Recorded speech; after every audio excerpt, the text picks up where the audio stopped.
Assalamualaikum warahmatullahi wabarakatuh. Berjumpa lagi bersama KTG di channel Kisah Singkat Fishing.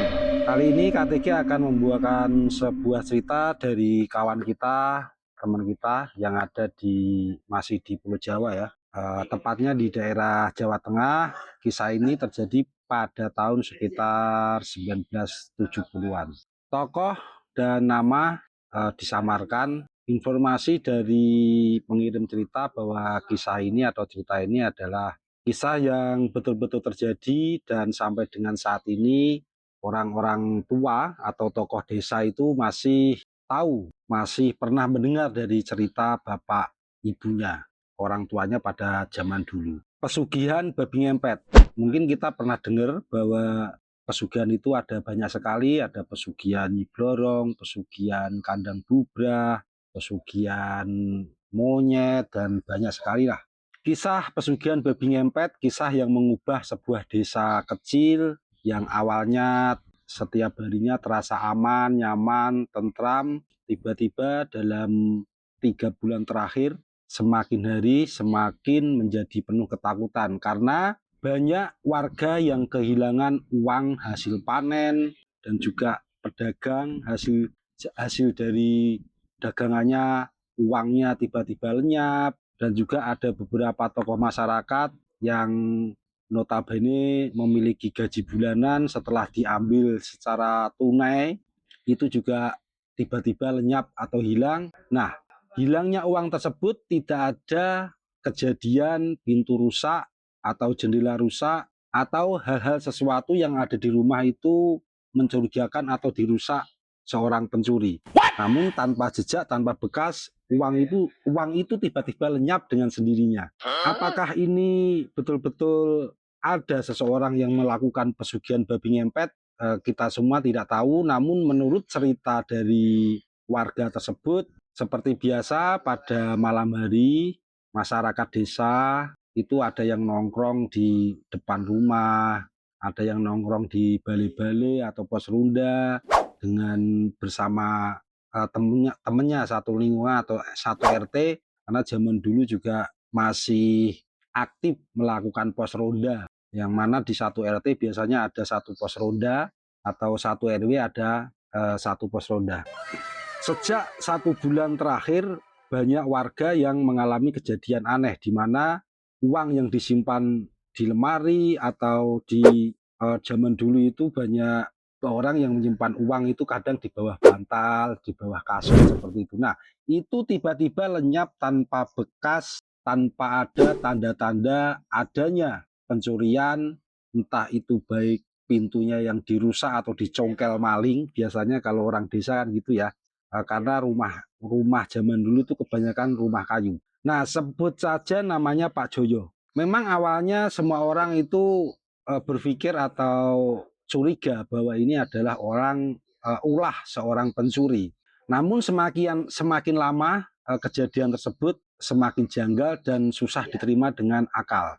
Semakin hari semakin lama korban itu semakin bertambah banyak. Bahkan ada salah satu tokoh atau saudagar atau pedagang, setelah dia berdagang atau pulang dari pasar, malamnya uang itu disimpan dalam lemari, hilang total tanpa tersisa sedikit pun.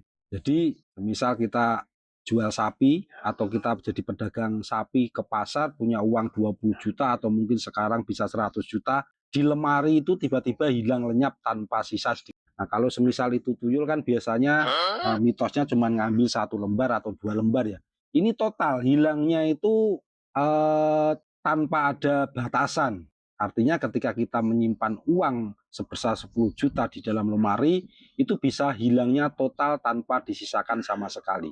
Nah, kejadian janggal itu semakin lama warga berpikir bahwa ini bukan ulah dari seorang pencuri. Karena kalau semisal itu ulah dari orang pencuri, pasti akan ada benda yang dirusak untuk seorang pencuri itu masuk ke dalam rumah. Ini tanpa ada jejak sama sekali. Tak ada seorang pun yang melihat pelakunya sampai suatu malam ada kejadian, sebut saja namanya Pak Joyo. Kejadian tersebut tak pernah ia dapat lupakan karena kebetulan pada saat itu dia sedang ronda sendirian. Kebetulan pos rondanya atau RT warga dia itu berada di pinggir desa dan kemudian rumah Pak Joyo ini dekat di pematang sawah. Tanpa sengaja ia melihat bayangan hitam yang bergerak perlahan dari rerimbunan pohon. Awalnya ia mengira itu hanya seekor anjing atau seekor hewan liar, entah itu musang dan lain sebagainya. Tetapi ketika bayangan itu keluar dari rerimbunan pohon, Mbah Joyo ini tiba-tiba kaget, tubuhnya tersontak, tubuhnya sempat tegang, karena ternyata yang ia lihat adalah seekor babi yang ukurannya di luar nalar. Mungkin diperkirakan sebesar anak sapi atau kalau orang Jawa bilang itu pedet. Pedet itu anak sapi. Jadi ukuran seekor babi dengan besar anak sapi atau anak pedet itu memang sudah janggal dan di luar logika atau di luar sewajarnya, yang bagaimana orang kampung itu kebetulan juga desanya dekat dengan perbukitan atau hutan, pinggir hutan, maka sering juga melihat seekor babi dewasa itu besarnya tidak sampai sebesar anak sapi. Mbah Joyo kaget sekali karena melihat seekor babi yang mana sangat besar tersebut, bulunya kelihatan basah, namun jaraknya masih terlalu jauh. Matanya ketika disenter dengan baterai itu memancarkan atau terlihat menyala berwarna merah. Yang paling membuat Mbah Joyo merinding adalah tatapan babi tersebut. Karena pada umumnya kalau babi biasa ketika berpapasan atau terlihat dengan manusia, maka babi tersebut akan lari. Namun babi ini aneh. Saat bertatap muka, beberapa detik babi itu tidak lari tapi berbalik arah dan berjalan secara perlahan-lahan masuk ke rimbunan pohon. Dengan rasa ketakutan, Mbah Joyo mencoba untuk mengikuti dengan jarak yang lumayan jauh. Ternyata babi tersebut mengarah ke rumah Mbah Karso. Tak berselang lama, namun tanpa Mbah Joyo ini menyalakan senternya, dia mengikuti dari jarak jauh. Kemudian setelah sekitar 10 menit, babi tersebut berhenti di rumah Mbah Karso. Namun yang lebih aneh, Mbah Joyo tidak melihat bahwa babi tersebut lari atau pindah ke belakang rumah atau samping rumah. Namun babi tersebut tiba-tiba lenyap seketika tanpa ada jejak, tanpa ada pergerakan di depan rumah Mbah Karso. Setelah itu dengan rasa penasaran, Mbah Joyo kembali ke pos rondanya, kemudian berpikir dan merenung. Keesokan paginya Mbah Joyo cerita sama kawan-kawannya apa yang dia alami tadi malam, apa yang dia lihat tadi malam. Beberapa teman ada yang percaya dan beberapa teman ada juga yang tidak percaya. Mungkin itu hanya itu belum tentu kebenarannya. Perlu pembuktian karena zaman dulu belum ada HP Android, jadi tidak ada video yang dapat ditayangkan atau direkam untuk membuktikan kepada teman-temannya atau warga. Setelah kejadian itu, beberapa hari kemudian ada salah satu warga yang mengalami hal yang sama, hampir mirip apa yang dialami oleh Mbah Karso, Mbah Joyo. Namun warga tersebut tidak mengikuti babi tersebut, artinya babi tersebut tiba-tiba lenyap atau hilang di dalam kegelapan malam. Hari semakin bertambah, kemudian seiring waktu berjalan, warga sering kehilangan uang tersebut, sudah hampir 3 bulan, dan kemudian pindah ke desa lain, ke RT. Kabar tersebut semakin menyebar luas di kalangan masyarakat, bahkan tidak hanya di satu desa. Ternyata kejadian tersebut juga terjadi di desa-desa sebelah, di desa-desa sekitar desanya Mbah Karso, di sekitar desanya Mbah Joyo. Perlu diketahui bahwa Mbah Joyo sama Mbah Karso ini masih satu kampung ya, cuman mungkin beda RT atau beda RW, dan kemungkinan masih satu kelurahan, karena apa yang disampaikan dalam cerita kawan kita ini tidak sedetail itu. Beberapa warga dan juga beberapa orang yang ada di desa sebelah setelah mengalami kejadian tersebut, mereka saling memberikan informasi dan saling menceritakan atas kejadian yang dialami tersebut. Setelah adanya kejadian tersebut dengan inten dan juga banyak warga yang mengeluh, akhirnya pos ronda dilakukan secara serempak di seluruh kampung-kampung, desa-desa dengan banyak orang. Yang biasanya cuma 2-3 orang, setelah hal-hal tersebut terjadi dan juga banyak saksi, akhirnya setiap pos ronda itu dijalani dengan banyak orang. Mungkin 5 atau 10 orang. Di cerita ini disampaikan bahwa setiap pos ronda kini dipenuhi dengan orang untuk menyaksikan sendiri atau rasa penasaran tersebut biar sama-sama melihat, tidak dari cerita temannya. Setelah memperketat ronda malam, akhirnya pada suatu malam setelah dari awal kejadian tersebut, sekitar 3 bulan setelahnya, terjadilah kejadian di mana ada seekor babi yang awalnya hanya satu orang yang akan berjalan ke pos ronda ngikutin jadwal pos ronda, itu melihat seekor babi yang ada di semak-semak yang berjalan secara perlahan, tapi kebetulan babi tersebut tidak melihat orang tersebut. Akhirnya warga tersebut lari ke pos ronda dan juga menyampaikan bahwa ada kejadian seperti ini. Kemudian teman-teman yang ada di pos ronda sepakat untuk melihat apakah babi tersebut masih di tempat tersebut. Dengan jalan perlahan mereka menghampiri di mana sosok babi tersebut terlihat tadi. Setelah berjalan kira-kira 10 menit, ternyata benar adanya bahwa ada seekor babi yang jaraknya sekitar 100 meter dari warga tersebut. Ada sekitar 10 orang kemudian mengikuti babi tersebut berjalan secara perlahan. Akhirnya babi tersebut berhenti di depan rumah seorang petani kaya, yang mana petani tersebut beberapa hari sebelumnya telah selesai memanen hasil panennya. Namun anehnya babi tersebut tiba-tiba hilang seketika tanpa ada tanda-tanda pergerakan, baik lari atau berpindah ke belakang rumah atau samping rumah. Warga mulai heran kemana pindahnya atau hilangnya babi tersebut. Karena rasa penasaran namun tidak ada jejak, akhirnya warga kembali ke pos ronda, kemudian ronda sampai pagi lagi. Nah, paginya ada kabar bahwa petani yang tadi malam itu dihampiri babi tersebut kehilangan uang yang jumlahnya tidak sedikit, yaitu sekitar 2 juta rupiah. Itu adalah uang hasil panennya beberapa hari sebelumnya. Berawal dari situ, atas kejadian-kejadian sebelumnya, akhirnya warga mulai meyakini bahwa hal ini ada kaitannya sama seseorang yang sedang melakukan pesugihan babi ngepet. Dari kejadian tersebut, namun warga masih tidak berani menyimpulkan bahwa babi ngepet ini dijalani atau ada yang sedang menjalani, tidak lain, tidak jauh adalah warganya sendiri atau orang sekampungnya sendiri, karena hal ini tidak ada bukti kuat untuk menuduh salah satunya. Nah, Pak Joyo ingat bahwa satu-satunya orang atau rumah yang kelihatan janggal dihampirin babi namun uangnya tidak hilang. Tapi saat ini Mbah Karso satu-satunya orang yang dihampiri babi di depan rumahnya namun uangnya tidak hilang adalah Mbah Karso. Yang lebih janggal lagi, setelah 3 bulan kejadian-kejadian ini, ada uang warga yang sering hilang, Mbah Karso ini semakin kaya terlihat. Karena yang awalnya rumahnya kayu, sekarang sudah membuat rumah secara permanen, yaitu dari tembok. Kemudian Mbah Karso juga sudah bisa memberikan pinjaman ke warga lain, dan Mbah Karso juga terlihat tambah kaya karena sudah mampu membeli sawah. Tanda-tanda ini membuat warga curiga namun tidak berani untuk menuduh Mbah Karso karena tidak ada bukti yang kuat.